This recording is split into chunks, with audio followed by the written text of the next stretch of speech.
Exciting. It's been a good camp so far. We've had 2 tough games to start the campaign.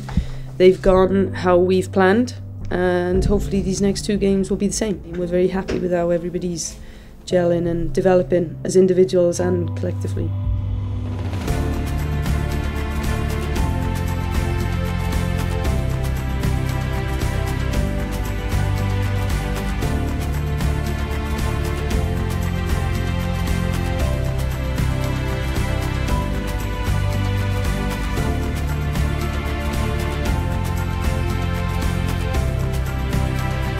The girls are really excited to play here tomorrow, especially being in Cardiff. A lot of the girls are from around, the area, and have visited a lot of schools and, local football teams. Little girls are coming to watch, so hopefully we can put on a good performance for them.